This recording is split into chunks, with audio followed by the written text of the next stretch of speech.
Hey friends, welcome, this is Naruto Fanfiction. What if Naruto was burning-eyed? Naruto x Hecate movie. 15-year-old Naruto Uzumaki always knew there was something different about himself. It wasn't the way he dressed or his actions or the pranks he pulled while in the village. He just couldn't put his finger on it, and it drove him crazy sometimes. When he was younger, he would have strange dreams of a beautiful red-haired woman with fiery wings cloaked in black fighting strange creatures.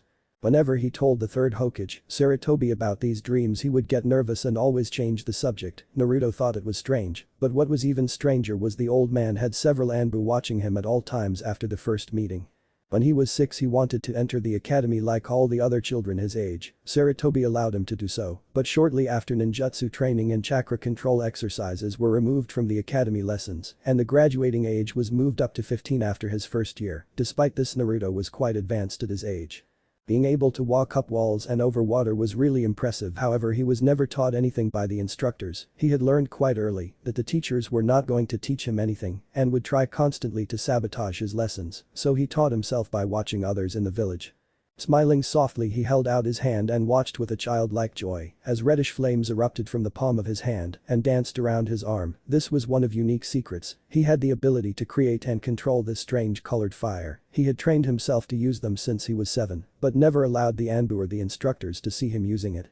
He also found out at the age of 8 that he was immune to fire-based attacks. When his apartment was firebombed in the middle of the night, half asleep, he walked through the fiery apartment and didn't even notice the heat of the flames when they burned off his nightshirt.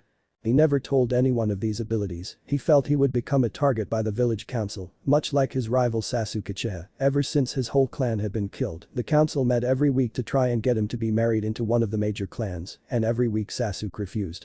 If he didn't hate the village council so much, he would have laughed, as he knew Sasuke was a stuck-up brat that would never give them anything. Shaking his head of those thoughts, he dispelled the flames on his arm and got out of bed. It was time to go meet his team today, but as he walked out the door of his apartment, he couldn't help but remember the dream he had last night.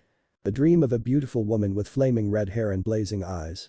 Naruto sighed as he arrived at the training grounds. His two teammates, Sakura Haruno and Sasuke Uchiha, were sitting under a tree half asleep, tired from waking so early in the morning. Sakura was a first-generation shinobi from a lower civilian clan. Her mother Shiki Haruno was on the city council and was in charge of financing for the civilian districts of the village. She also had an intense hatred for him, though he could never figure out why. Sasuke came from the once great Uchiha clan and had been trained to be a shinobi from an early age, though he went a little crazy after his clan had been killed. Rumor was his elder brother Itachi, the former Anbu captain, had done it. Their instructor was Kakashi Haddock, or Copy Ninja Kakashi. Naruto refused to address him as sensei since Kakashi had yet to teach him anything, though he had a feeling he would blow him off and focus on training Sasuke. Unlike the other teams that had to take a test, their teacher had informed them yesterday the council had ordered they pass regardless of the test. They were eager to get the Uchiha into the shinobi ranks as fast as possible. It seemed he didn't much care. It gave him more time to practice using this strange flame power he possessed. Just as he was about to sit down, their teacher arrived in a puff of smoke, that crappy eye smile on his face. "I'm coming to let you know training is cancelled for today. Guy and I have an S-class mission," he voiced before teleporting away before Sakura could voice her outrage of being forced to get here 3 hours ago, only for training to be cancelled. Naruto sighed, stuffed his hands into his jacket pockets and began walking back into the village, leaving Sakura confused on why he didn't ask her out like he always did. Naruto's apartment. Shrugging off his jacket, Naruto laid down in bed, determined to regain the sleep he lost this morning, not knowing that this would be the strangest dream he would ever have. Dream scene. His eyes opened to find a red-colored sky. Sitting up, he noticed he was in the middle of a battlefield, various weapons sticking out of the ground all around him. Several feet away stood her, the flaming-haired, blazing-eyed woman he had seen in countless dreams. She had a smile on her face as she approached him, her black cloak swaying behind her. "Hello, Naruto-kun. I'm so glad you can finally come here," she smiled as he stood up. "Who are you?" he asked as he stepped closer to her. "Didn't Sarutobi tell you?" "I'm Kushina Uzumaki, your mother," she spoke. At that moment, several different feelings began to run through him: happiness, sadness, hate and betrayal. The old man always told him he never knew his parents, that he had been found abandoned after the Kyuubi attack years ago. Now here was his mother, standing right in front of him, looking confused as to why he was getting upset. "Sarutobi didn't tell you about me, did he?" she asked, getting a shocked look in return. "I'm not surprised. He always did hate me because I was different. He never trusted me because I gave up my humanity years ago," she explained. "You're not human." Naruto gasped. "I'm partly human, mostly in appearance. I'm called a flame haze, a warrior charged with keeping the balance between the worlds," she began to explain. The more she talked the most fascinated he became. His mother was a kick-ass warrior that put shinobi to shame. She talked about her final battle as her contactor, Alistair, the flame of the heavens, Flame Haze. She had broken the seal on his vessel in order to slay a powerful denizen called Silver. However, as she fell off the cliff they were doing battle on, she noticed Silver fade away, showing it had been a fake the entire time. She had fallen into what was called the Endless Void, a place where nothing was said to exist, and when she came to a blonde-haired man named Minato, Namikaze was standing over her with a worried look on his face. She never figured out why she ended up here in the elemental nations, or how she has survived breaking the seal at all. She settled here in the land of fire, and quickly fell to the charms of Minato, and later on married him in secret. Tsurutobi and the elders had been against her since day one, claiming she was just some outsider and she'd be locked away so they could learn all her secrets. The only elder that stood by her was Danzo, since he too had seen the horrors of war and understood her giving up her humanity to protect something precious. After a few years Kushina became pregnant, and on the day of Naruto's birth the Kyuubi attacked. The nine-tailed fox was not in fact a demon, but a crimson lord of the crimson world, and only a flame haze of unmeasurable power could have defeated him. Minato and Kushina came up with a plan. Minato would use the Reaper Death Seal he had developed to summon the Death God and offer his soul to seal the Kyuubi's power away into their son. At the same time Kushina would use a powerful unrestricted spell to seal her power of existence into the seal, to safeguard it and prevent the Kyuubi from manifesting itself. The dreams he had been having were Kushina fighting off the Kyuubi's influence in his mind. All this time she had been protecting him from being corrupted by the powerful Crimson Lord. He was in tears and was quickly embraced by his mother. His cries of sorrow rang throughout the battlefield as she held him close and patted his back. Naruto-kun, I know what you have been through. Tsurutobi is not going to allow you to grow strong enough to protect you or those precious to you. How would you like to become a flame haze like me? She asked, getting his sniffles to stop. A flame haze? How you said you needed a contractor to become one, Naruto pointed out. And you have one right here. The booming voice echoed through the field. Looking up, Naruto gasped as a huge cage appeared in the sky. Kyuubi no Kitsune, the giant flaming crimson lord, appeared inside of it, its eyes locked with his. You amuse me greatly, Naruto Uzumaki. A simple human like you containing my vast power and not being destroyed in an instant has made me curious, even more so how I have failed to corrupt you, even after 10 long years of confinement. It makes you very interesting. The Kyuubi spoke. Why should I trust you with my son? How do I know you won't just kill him and take over his body? Kushina shouted. Foolish flame haze, you should know that once a crimson lord gives his world its law, should I break my vow my power of existence will cease to be, and I will fade away into nothingness. Besides, I have never had a flame haze before, and to make it the child of the flaming-haired blazing-eyed hunter will make things very interesting in the crimson world.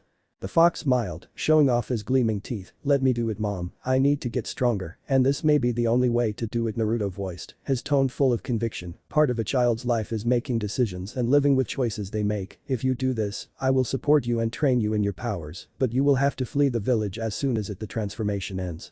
There is no telling what Tsurutobi will do once he discovers you've learned on me and my true nature, Kushina explained. Ahahaha. Wonderful. Now prepare yourself, Naruto Uzumaki. You don't know how painful it is to have your existence set afire until it happens. Naruto's pain-filled scream reached the ears of everyone in the village. Terminology. Flame haze. A former human that has made a contract with a Crimson Lord to gain power. A flame haze's main job is to protect the balance of the world, which means destroying all denizens that devour people to take away their power of existence. A person normally becomes a flame haze because they wish revenge on a being that has devoured or taken something away from them. Power of existence. Primarily how something gives an impact on its surroundings. It can be found on any object, be it living or non-living. It is also somewhat present on dead people or animals. This is because power of existence, like what its name implies, is the amount of existence something has in the world. Crimson Lord. Are denizens whose power stands out among their peers. Lords represent themselves as magical objects called vessels, and they can manifest fully, but to do so requires tremendous amounts of power of existence, and in turn, would be detrimental to the balance of the world. Unrestricted spell.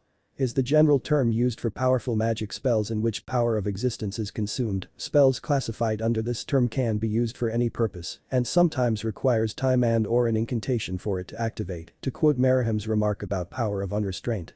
Power of unrestraint brings forth impossibilities or makes the seemingly impossible possible. In a fiery explosion, Naruto's apartment was set ablaze, a pillar of red fire quickly lifting into the sky, catching the attention of every shinobi in the village including Tsurutobi. He nearly had a heart attack when he saw the color of the flames. They were the same as the nine-tailed fox that had attacked the village 15 years ago, and he feared it had escaped the seal. Throwing off his Hokage robes to reveal his battle armor, he leapt out the window, quickly making his way to the source of the flaming pillar, his private Anbu squad following. When he arrived, he was just as amazed and terrified as the others at the flaming pillar. The fire wasn't spreading to the adjoining buildings, just continuing to lift higher and higher into the sky. He had never seen anything like it before. "Lord Hokage, what are your orders?" Kurenai asked as she arrived. "Get that fire out as soon as possible. I fear Naruto may have ruptured the seal, and the fox is being released," he voiced, getting scared looks from the villagers and shinobi in hearing distance.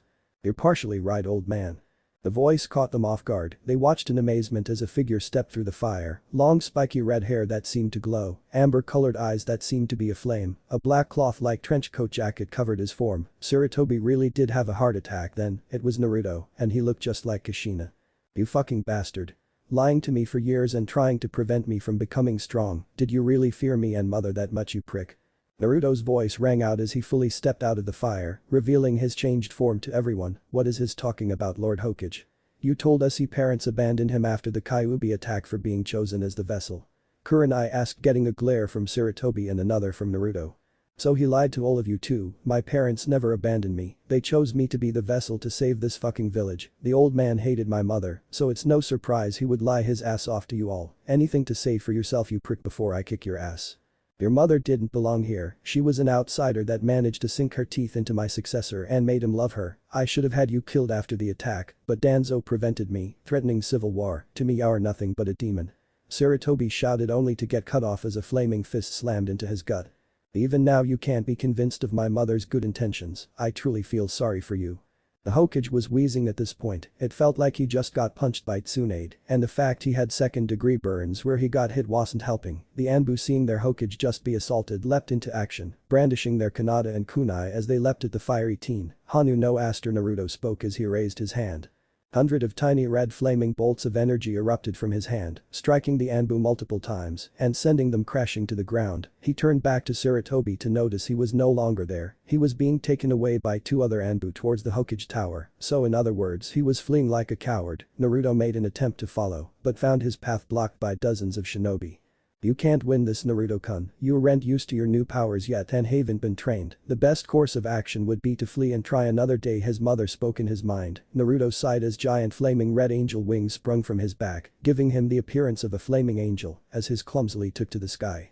He could hear the cries and shoots of the shinobi and villagers as he flew higher, escaping the kunai and shuriken that attempted to strike him. When he finally reached an accurate height for flight, he took off, heading east towards the land of rain, a place he knew he would be safe from Sarutobi and the Leaf while he trained in his new powers.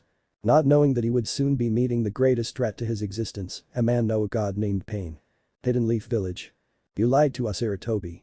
You said Kushina's son was dead." Hiashi Hyuga shouted as he directed killing intent at the cage. "It doesn't matter, Naruto has fled the village, and according he will be marked as a missing nin and be hunted down and killed." The cage replied with a slight grin as the other clan heads quickly got angry. "Besides, you can't order me to do anything anyway. You can only advise me to do things, so since I think this meeting is a waste of time, it's over and good day." Sarutobi and his former teammates the elders left, ignoring the cursing and shouts of clan heads. Beneath Konoha. "So Naruto has manifested powers similar to his mother?" Danzo spoke to the masked ninja before him. "Indeed, Danzo-sama, the altercation between Naruto and Sarutobi has revealed to the shinobi populace that Sarutobi is untrustworthy and does not care for their beliefs or intentions." The ninja replied. "He is headed towards the land of rain, it seems." Knowing Sarutobi, he will avoid a confrontation with Hanzo, but will mark Naruto as a Rouge ninja and have the nameless hunter ninja try and kill him. "Send a message to our agents in AIM, tell them to be on the lookout for Naruto and give him a message from me," he ordered, handing a scroll to the ninja who vanished. Flaming hair with blazing eyes, "It seems Kushina's stories of the Crimson World were all true after all," he muttered as he walked to his office. The old war veteran knew this was the perfect opportunity he had been waiting for. The shinobi no longer trusted Sarutobi, the clan headed were furious with him too. If he could spread enough of Sarutobi's evil dealings to the populace, then they would turn on the cage and kick him out of office, and that would leave a chance for him to claim the title of Hokage. Entering the office, he reached into a drawer and pulled out a folder, labeled Hyuga Incident, and whistled. Two rude Anbu appeared and waited for orders. "You are to go to the Hyuga complex and give this Hiashi Hyuga and no one else. Make sure you are not seen and tell him this is a gift from me about the truth of his clan." Danzo order. "Hi Danzo-sama." They bowed and vanished. He couldn't even imagine the look on Hiisha's face when he learned that the elder of his clan had made a deal with Sarutobi to allow his daughter Hinata to get kidnapped by the Kumo ambassador in order to prevent war. Heads were gonna roll for this, and he would reap all the rewards. Isekai City. This feeling, but it can't be. Something wrong, Alistair? No, just a presence I haven't felt in a very long time. Is it a denizen? Yes, though it is slightly weaker from what I remember, it's most likely the denizen's flame haze. Well, deal with it if it decides to come here. For now I have to get to school or Yuji will worry. I must speak with Wilhelmina Carmel as soon as possible. Kyuubi has returned and now has a flame haze.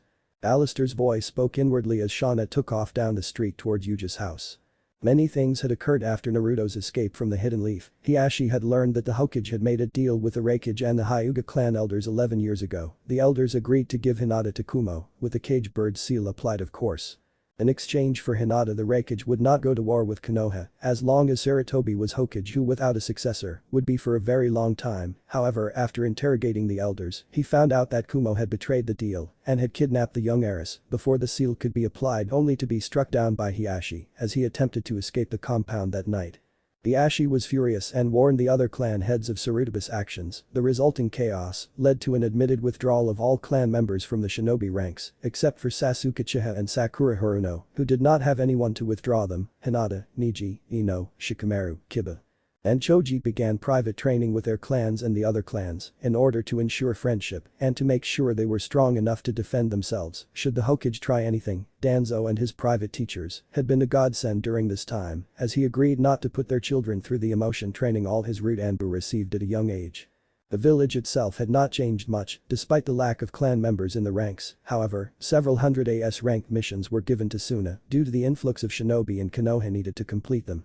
Sarutobi was furious that the clans were rebelling against him, but there was little he could do. According to the village charter set up by the first Hokage, the clans were allowed to do whatever they wanted in handling their family, and that included shinobi training.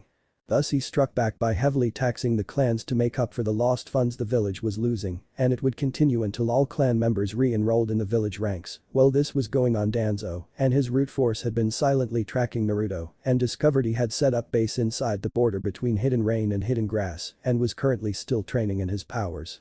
He decided not to approach Naruto until he felt the former blonde had grown used to his new powers, which could take a year if not more. Land of Rain. Hidden Rain Village.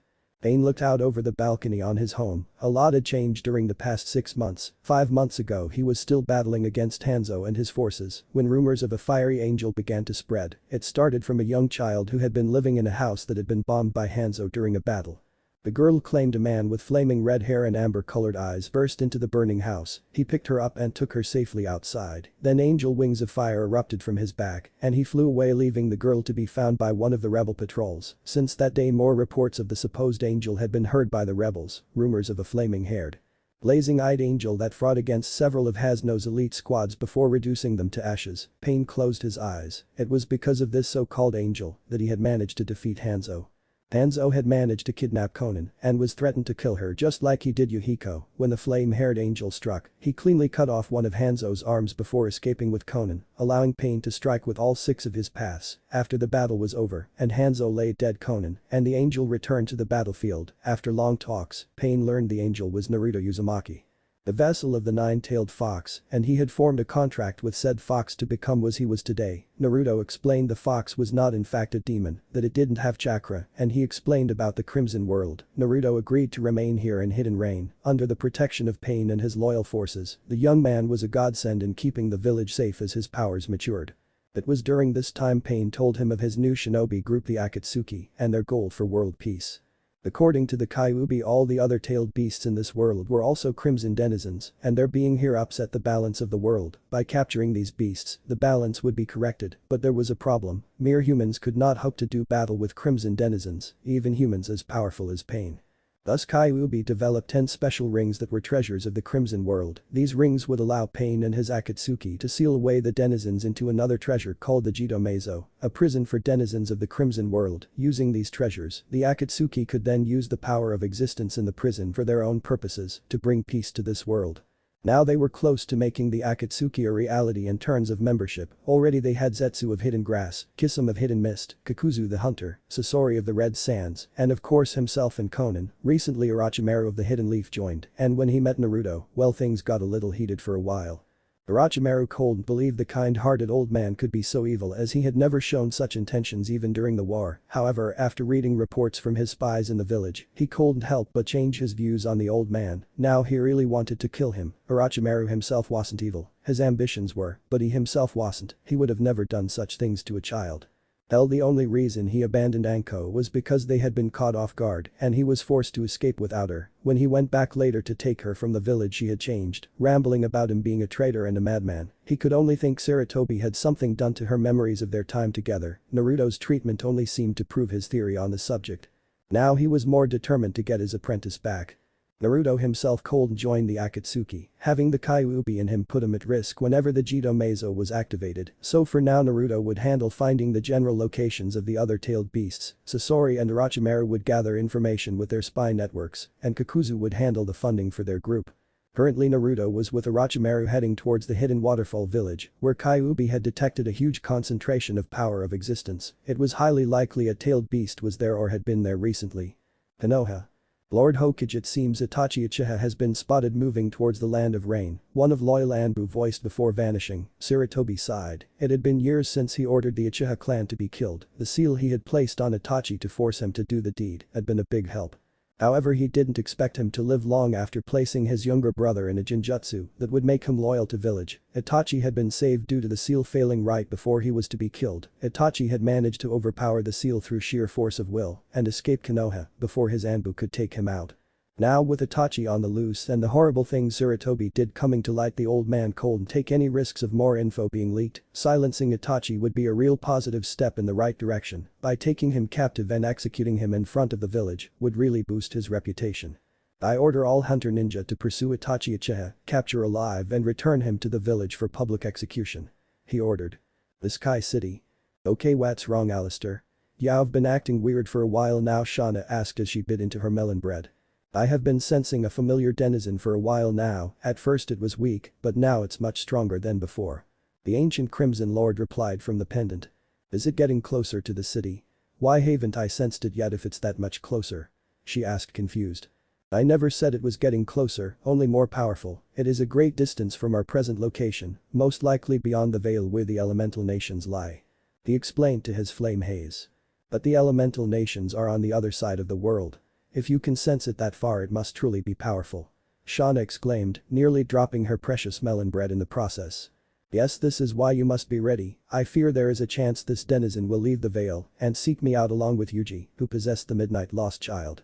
Yuji and I will up our training then. Has been slacking off lately since going to that theme park with the others, Shauna voiced as she threw the wrapper in the trash and began jumping along the rooftops to Yuji's place. Why are we here?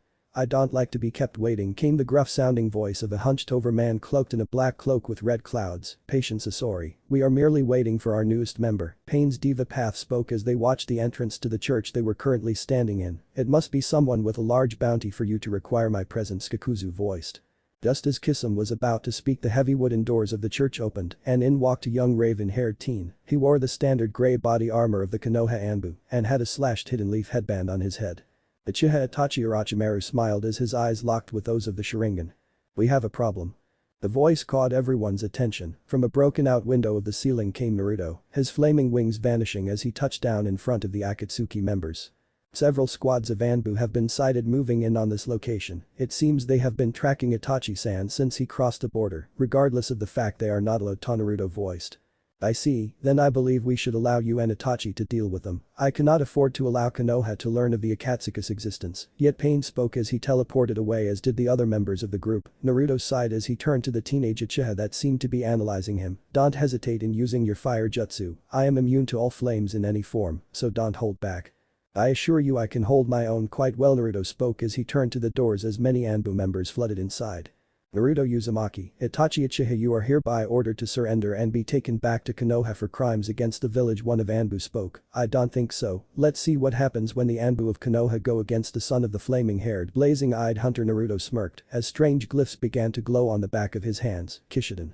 He shouted as he slammed his hands into the ground. A bright flash of light followed, blinding everyone in the church. When it faded, the Anbu and Itachi couldn't believe what they saw. Knights, dozens of strangely glowing, heavily armored knights, seemed to have been summoned into the church. Swords, shields, pikes, lances, maces, axes, javelins, and many other weapons were being wielded by them.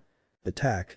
What can only be described as a bloody wars informed in the church. The Anbu were indeed a lot faster than the knights, but their katana were useless against their heavily armored bodies, and fighting in such an enclosed space kept them from using any wide-ranged attacks, as they didn't want to hurt their comrades in the process.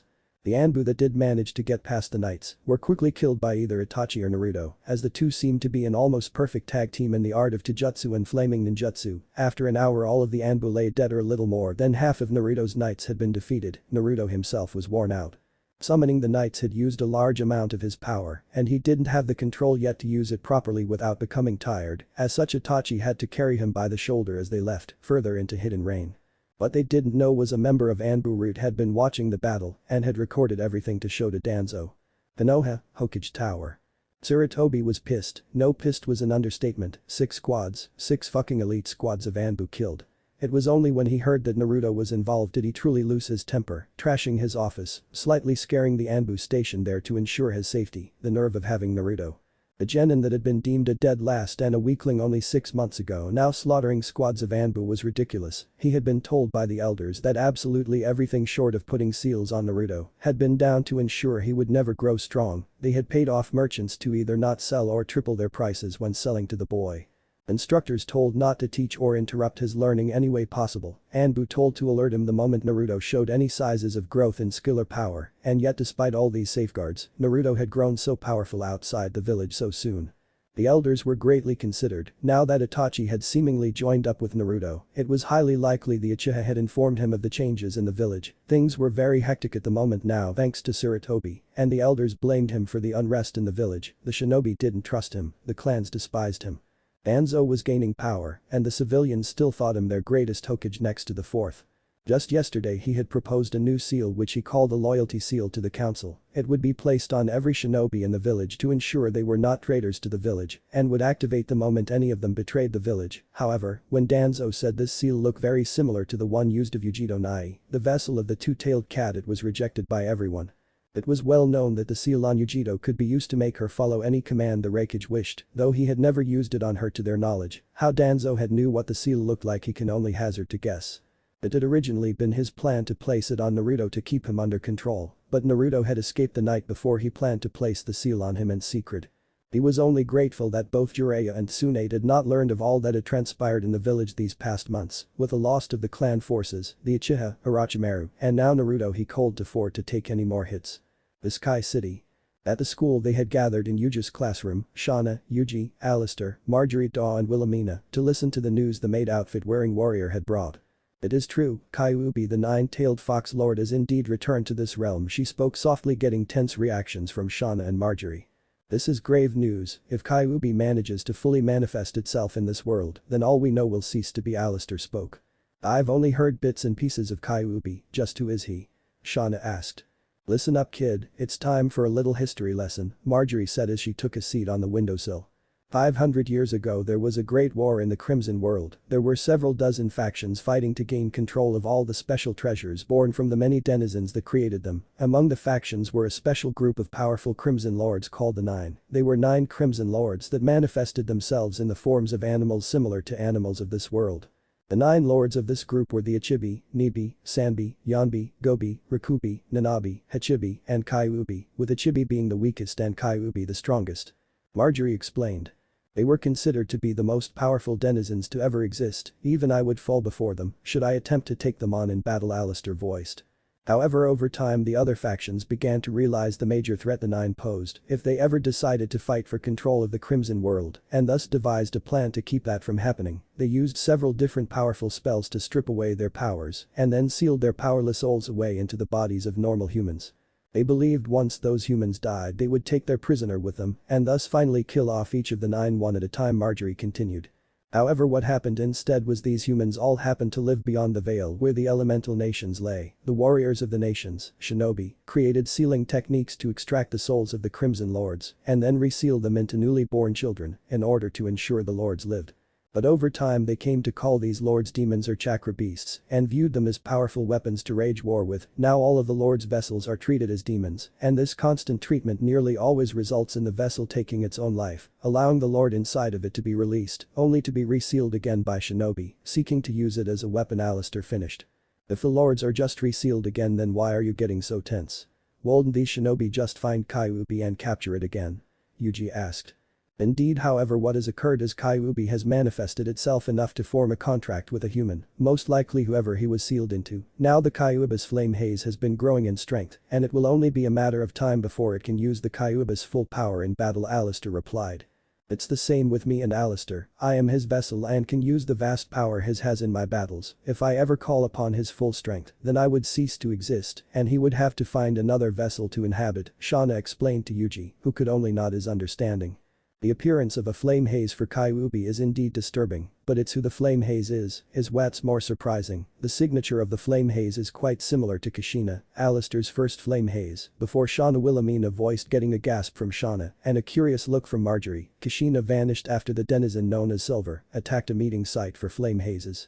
In the battle she released the seal on Alistair's power to destroy Silver, and afterward her body fell into the abyss never to be seen again. However, it is quite possible that she survived, but the chances of that are 1 in 1,000, Wilhelmina voiced. In any case, with the Bal mask not making any moves and the city being secured for now, I suggest you prepare for a long journey. We need to investigate this matter as soon as possible. I fear if we don't, a lot more than just this world will be at risk. And with that the meeting ended and they split up to prepare for their trip to the elemental nations. Terms. Ishiden. Translation, Order of Knights, an unrestricted spell used by Kushina when she was a flame haze for Alistair. It is used to summon a vast army of heavily armored knights to combat large forces. We have managed to locate 3 of the tailed beasts, the Nibi in the land of lightning, Sanbi in the land of water, and the Ichibi in the land of wind. You will form teams of 2 and scout out the vessels. Do not attack unless provoked, Pain commanded. Who will be the teams? You know I don't like to be kept waiting, Sasori growled out. Sasori and Orochimaru will inspect the Ichibi as you two know the hidden sand well. Itachi and Kisame will investigate the Sanbi, and Kakuzu will track the Nibi, as well as gather funds from the numerous bounties in the land of lightning, Pain ordered. Yes, leader, they all voiced in unison before their holograms vanished. Pain turned to Conan, who had a worried look on her face. How is he really? He asked as she looked down. His powers are growing too fast for him to control. He sealed himself inside one of the lower caverns until the surge is over with and he has control again, she voiced as they made their way to lower chambers of their hideout. They soon reached a large boulder that seemed to be sealing a cave shut. It had many paper seals on it to prevent it from being moved or destroyed. In front of it stood the unspoken Akatsuki member, a man with an orange swirl mask named Toby. How is he doing? Conan voiced, his screams stopped a while ago. Angel Sama, Toby voiced in his childlike voice. It was one of his unusual qualities of acting like a little kid that made him so fun to be around yet oh so annoying. Has he said anything? Ain questioned. Hi leader Sama, the Kyuubi inside him, said Naruto-kun's flame haze powers are evolving to a level even his mother didn't have. He will be very powerful and very dangerous once the surge is over, Toby explained. I wonder what you will be like once you emerge, Naruto-kun, an angel or a devil.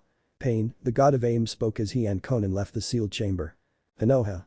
Sneaking into the village had been far too easy. The lack of security showed just how ignorant Tsurutobi had become during this time of peace. Clad in a standard Jonin outfit, Orochimaru carefully snuck into one of his many underground bunkers hidden throughout Fire Country. In this bunker held all the collected data of his human experiments he had done while searching for the key to immortality. He was looking for any information that would help perfect his newest technique, one that would allow him to transfer his soul to another body and make it his own. Of course he wouldn't just pick a body at random, no, he would clone his bodies in order to ensure they would accept his soul. His first vessel was already waiting back at the Akatsuki headquarters. The cloned body of an adult female Jonin from the hidden grass village that Kakuzu had killed for a bounty. She was an expert swordswoman, on par with those of the 7 ninja swordsmen of the mist, and she was perfect for him at the moment. However, his jutsu had a certain flaw. It was only good for 3 years, and then the body would start to reject him, and he would have to transfer to another body. Currently he was reading through his notes he made during his attempts to replicate the first Hokage's powers in young children that civilian and shinobi families had volunteered many years ago when the sound footsteps caught his attention. I knew you would be here, you bastard. Came the voice of a young purple-haired Anko as she walked out of the shadows. He was stunned, he hadn't expected her to be here, but that just made his mission to retrieve her that much easier, striking Shadow Snake. She yelled as several snakes shot out of her coat sleeves, attempting to ensnare him. They struck, but his body quickly turned into mud, showing it had been a clone. Anko gasped as Orochimaru emerged from the well beside her and nearly struck her in the head, but she dodged at the last second. Pulling out a kunai, she foolishly charged him, not noticing another clone behind her as it chopped the back of her neck, rendering her unconscious. "Now to see what's happened to you, Anko-chan," he muttered as he carefully began to search every inch of his apprentice. Wave country. Are we there yet? No. How about now? No. Can I have a stick of Pocky? Hell no.